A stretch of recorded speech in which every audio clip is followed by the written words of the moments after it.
আসসালামু আলাইকুম, আশা করছি সকলেই ভালো আছেন। আমরা এখন vector geometry, analytic and vector geometry chapter 1 এর থিওরাম 6 অত্যন্ত গুরুত্বপূর্ণ। আপনি যেই সালেই পরীক্ষা দেন, জোর বিজোড় এটা গুরুত্বপূর্ণ। এটা আপনার শিখতে হবে পরবর্তী থিওরামগুলো শেখার জন্য অথবা আপনার পরীক্ষার জন্য।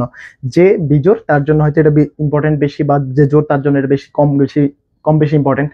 বাট আপনার যদি এই চ্যাপ্টারটা ভালোভাবে আয়ত্ত করতে চান তাহলে আপনাকে এইটা শিখতে হবে, আপনি যেই সালেই পরীক্ষা দেন। ওকে, সো এখানে প্রশ্ন হচ্ছে আপনি যদি মূলবিন্দুকে অপরিবর্তিত, মূলবিন্দুকে যদি ঠিক রেখে, এই যে এটার মূলবিন্দুটা ঠিক রাখবেন, কিন্তু আপনি করবেন কি, আপনি হচ্ছে অক্ষদ্বয়কে আবর্তন ঘটাবেন, অর্থাৎ অক্ষদ্বয়কে থিটা কোণে কি করবেন, আবর্তন ঘটিয়ে দিবেন। তাহলে এই যে এই ঘটনাটা ঘটালে আপনার বলছে কি যে আবর্তন করিলে যদি এত সমীকরণের রূপান্তরিত রূপ এটা হয়, তাহলে আপনাকে দেখাইতে বলছে আরো দুইটা জিনিস অপরিবর্তক। সেটা হচ্ছে কি, এ আর বি যোগ করলে যা হয় সেটাই বেসিক্যালি A1 আর B1, এবং AB মাইনাস AC স্কয়ার করলে যা হয় সেটাই মূলত কি A1 B1 minus H1 square. এখন আপনি খেয়াল করেন, আমাদের প্রথমত এই সমীকরণটাকে রূপান্তরিত করলে কি হয়, আলফা কোণে যদি আমরা আবর্তন ঘটাই, তাহলে প্রদত্ত সমীকরণ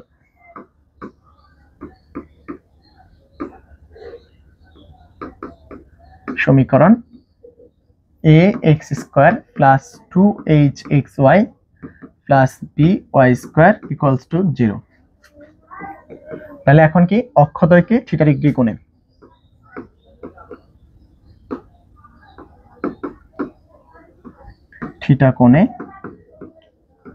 একই দিকে, ঘড়ির কাঁটার একই দিকে লিখলে আরেকটু ভালো হবে, একই দিকে আবর্তন করলে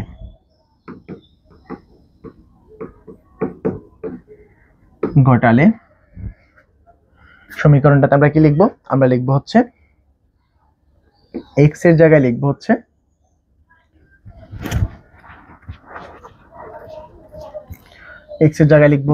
x cos θ। আমরা আগের থিওরামটাতে পড়ছি বা আগের ক্লাসটাতে শিখছি y sin θ, আর y এর জায়গায় লিখবো হচ্ছে y cos θ plus x sin θ। ঠিক আছে, এগুলো আমরা বেসিক থেকে আনছি, বেসিক ক্লাস 1-2 চ্যাপ্টার 1 এর একবারে প্রথম থিওরাম 1-2 এর মধ্যে এগুলো প্রমাণ করা হয়েছে। সো আমরা এই জিনিসটা এখানে লিখে দিব। সো এই জিনিসটা যদি আমরা এখানে লিখে দেই তাহলে রূপান্তরিত সমীকরণটা পাওয়া যাবে। তাহলে রূপান্তরিত সমীকরণটা কি হয়, ঘটালে a x স্কয়ার মানে হচ্ছে এটার উপর স্কয়ার, তাহলে x cos θ minus y sin θ তার উপর হোল স্কয়ার প্লাস b। আচ্ছা, আগে আমরা 2hxy, x হচ্ছে x cos θ minus y sin θ plus y cos θ plus x sin θ, মানগুলো বসিয়ে দিচ্ছি, প্লাস হচ্ছে y cos θ প্লাস হচ্ছে x sin θ তার উপর হোল স্কয়ার ইকুয়ালস টু 0 পাচ্ছি। সো এবারের কাজ হচ্ছে এটাকে একটু আমরা সিম্পলিফাই করে a স্কয়ারের সহগটা মানে x স্কয়ারের সহগটাকে বলবো a1, y স্কয়ারের সহগটাকে বলবো v1, এবং xy এর সহগটাকে বলবো হচ্ছে h1। তাহলে এখন এটাকে আমরা লিখতে পারি, বা আমাদের এখানে আছে কি, এখানে a মাইনাস হোল স্কয়ার, তাহলে a থাকলো x square cos square θ minus 2xy cos θ into sin θ plus y square sin square θ।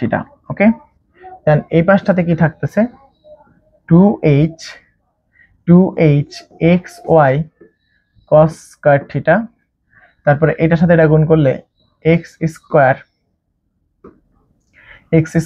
cos θ into sin θ, তারপরে এইটার সাথে এটা গুণ করলে minus y square cos θ sin θ,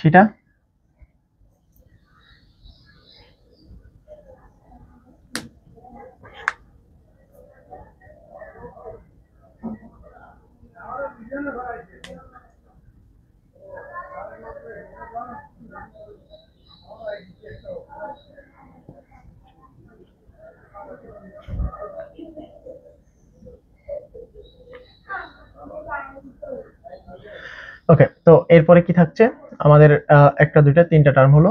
so তিনটা টার্ম কিভাবে হলো, এই যে এটার সাথে এটা গুণ করলে আসলো এটা, এটার সাথে এটা গুণ করলে আসলো এটা, এটার সাথে এটা গুণ করলাম আসলো এটা, এটার সাথে এবার এটা গুণ করলে হচ্ছে মাইনাস এই যে এটার সাথে এটা গুণ করলে minus X Y sine square theta. তারপরে লাস্ট টার্ম হচ্ছে Y square cos square theta plus X square sine square theta plus 2xy cos theta into sine theta equals to 0। So এই কোয়েশ্চেনটাকে আমরা এবার একটু সাজিয়ে নিই, এক্স স্কয়ারের সহগটা আলাদা করে নিই।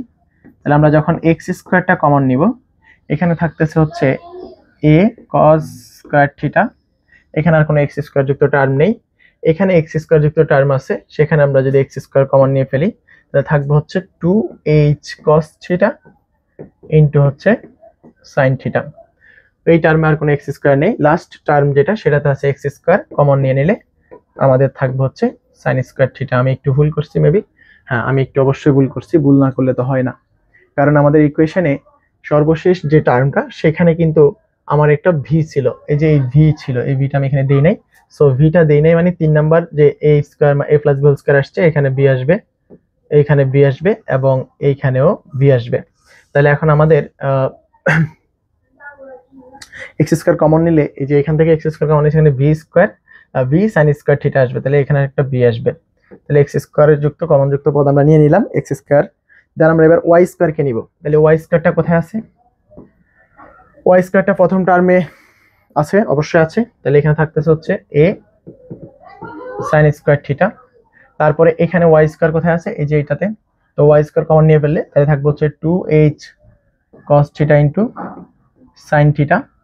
তারপরে এখান থেকে ওয়াই স্কয়ার কমন নিলে থাকবে হচ্ছে v cos square theta.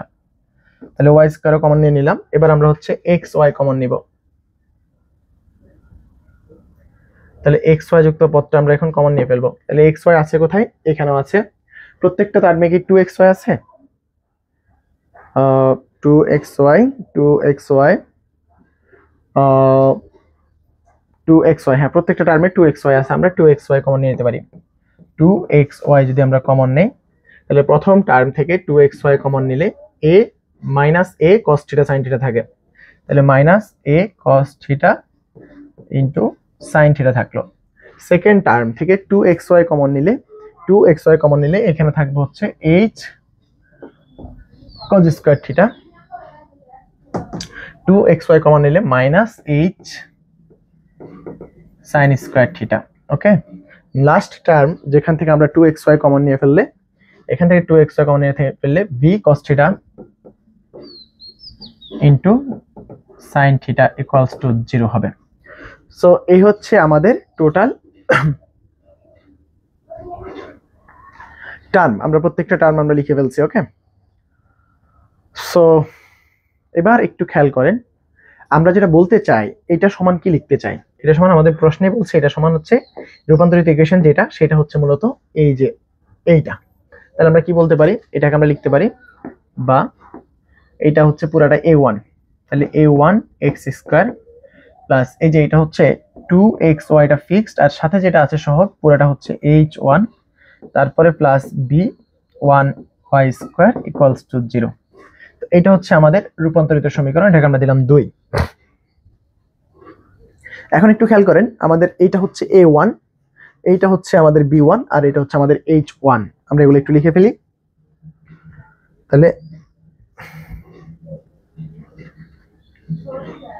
a1 b1, যে এটা হচ্ছে a1, এটা হচ্ছে b1 এবং এটা হচ্ছে h1, এগুলো আমরা একটু একটা আলাদা পেজে লিখে নিই।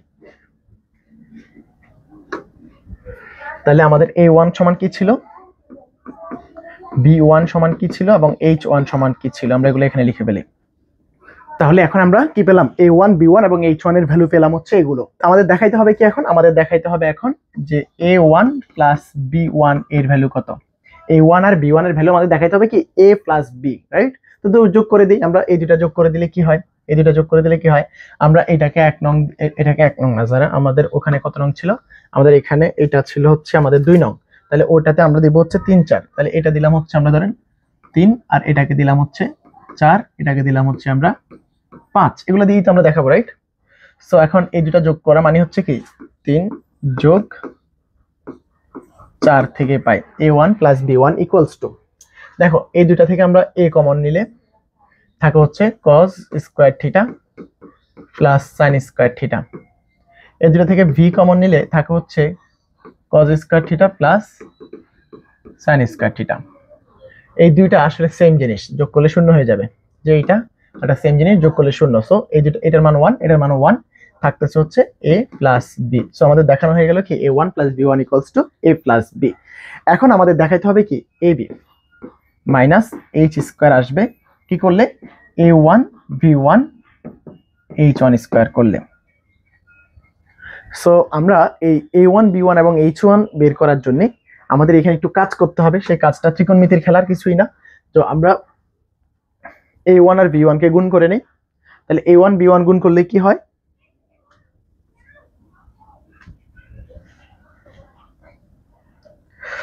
তো এই a1 b1 আমরা সরাসরি গুণ করে দিতে পারি, a1 b1 সরাসরি গুণ করে দিতে পারি। কিন্তু মজার বিষয় হচ্ছে আমরা a1 b1 গুণ করলে জিনিসটা অনেক বড় হয়ে যায়, তাই না? তো একটা টেকনিক আছে, এই টেকনিকটা যদি অবলম্বন করেন আপনার এই গুণটা সহজ হয়ে যাবে। তো সেটা কি, আপনি প্রথমে 2a1 বের করবেন এবং 2b1 বের করবেন। আমি বলে দিচ্ছি, 2a1 বের করবেন, 2b1 বের করবেন, রাইট? এন্ড তো 2a1 2v1 বের করবেন, দেন আপনি কাজ করবেন কি 2h1 বের করবেন। এরপর আপনি এই দুটাকে আবার গুণ করে দিবেন, অর্থাৎ 4a1 b1 আসবে। দেন আপনি এইটা থেকেও 4h1টা বের করে নেবেন, এটাকে যদি আবার গুণ করে। তাহলে দেখেন এই যে এই 4a1 b1 আর এদিকে 4h1 বের করলেন, ঠিক আছে? তো আচ্ছা, 4h1 না বের করে আপনি এই 2h1টাকে স্কোয়ার করবেন, তাহলে কি আসবে 4h1 এর উপর স্কোয়ার আসবে। তাহলে এবার আপনি দেখেন এই যে এই 4a1 b1 minus 4a1 b1 minus যদি 4h1 স্কোয়ার করেন, অর্থাৎ এইটা করেন, তখন আপনি 4 কমন নিয়ে লিখে ফেলতে পারবেন a1 b1 minus h1 square. এইটা করলে আপনার কাজ হয়ে যাবে। সো এইটা আমি আর আপনাদেরকে করাচ্ছি না, এখানে ত্রিকোণমিতির খেলা। আমি আবারও বলছি, যদি কোনো লাইনে বুঝতে অসুবিধা হয় ত্রিকোণমিতির জন্য, সেটা আমাকে নক করুন এই নাম্বারে 01635070359। আপনি পেইড ব্যাচের স্টুডেন্ট হন আর যে ব্যাচের স্টুডেন্ট হন, আপনি এই ক্লাসটা দেখতেছেন। সো আপনার কাজ হবে, আপনি যদি এইখানে এসে আমি যে কাজটা বললাম, যে আপনি ওই যে সরাসরি যে a1 b1 গুণ করে মাইনাস h স্কয়ার করতে পারেন, কিন্তু সেটা অনেক বড় হবে। বইয়ের মধ্যে এই টেকনিকটা আপনাকে উল্লেখ করছে। তো সেটা কি, প্রথমে 2a1 বের করবেন, 2b1 বের করবেন, 2h1 বের করবেন। এই যে এখানে আছে a1 কে 2 দিয়ে গুণ করবেন, b1 কে 2 দিয়ে গুণ করবেন, h1 কেও 2 দিয়ে গুণ করবেন করে এবার এই যে 2a1 আর 2b1 গুণ করলে 4a1 b1 হয়ে যায়। আর ওইটাকে আবার আপনি এই 2h1 যে বের করছেন তাকে আপনি স্কয়ার করলে 4h1 স্কয়ার এসে পড়বে। তখন আপনি এইটা বিয়োগ এটা করতে গেলে 4 কমন নিয়ে এটা পেয়ে যাবেন। সো এইটার ভ্যালুটা আপনি হিসাব নিকাশ করলে চলে আসবে কি 4 into ab minus h square আসবে। সো 4 4 কাটা, তখন আপনার থেকে যাবে ab minus h square equals to a1 b1 minus h square. So এইটা ছিল আমাদের থিওরাম 6। আই থিংক আমি আপনাদেরকে এটা বুঝাইতে পারছি। সো আমরা ওভারঅল কি পেলাম, আমরা পেলাম হচ্ছে যে এই প্রশ্নের আলোকে আমরা বলছি কি মূলবিন্দুর স্থানান্তর না করিয়া অক্ষদ্বয়কে কোণে আবর্তন করলে, এখানে কোণে বলতে এখানে থিটা কোণ বা আলফা কোণ আপনি যা ইচ্ছা বসাইতে পারেন, থিটা কোণে আবর্তন করিলে যদি সমীকরণের বন্ধুরিত হয়, তবে প্রমাণ করো যে এত এত অচ্যুত রাশি মানে হচ্ছে একই থাকবে আর কি। অর্থাৎ এটা ইকুয়ালস টু এটা এবং এটা ইকুয়ালস টু এটা, আমরা তাই দেখিয়ে দিলাম। এখন কারো যদি প্রবলেম থাকে ভাই, আমি যে বললাম শেষ অংশটুকু আমি বলি নাই, এখানে কোনো সমস্যা যদি হয় সেটা হবে ত্রিকোণমিতিক সূত্র নিয়ে। তো ত্রিকোণমিতিক প্রবলেম বা ত্রিকোণমিতিক সূত্রের সমাধান আপনার কাছে আছে। যদি আপনি না বুঝতে পারেন ত্রিকোণমিতিক সূত্রগুলো কিভাবে হয়, আপনি আমাকে বলবেন, আধা ঘন্টায় আপনার ত্রিকোণমিতিক সূত্র সব হয়ে যাবে। যদি আপনার আগ্রহ থাকে আমি আপনাকে প্রোভাইড করবো ইনশাআল্লাহ। তো ভালো থাকুন, সুস্থ থাকুন, পরের পর্বে আবার দেখা হবে। আসসালামু আলাইকুম।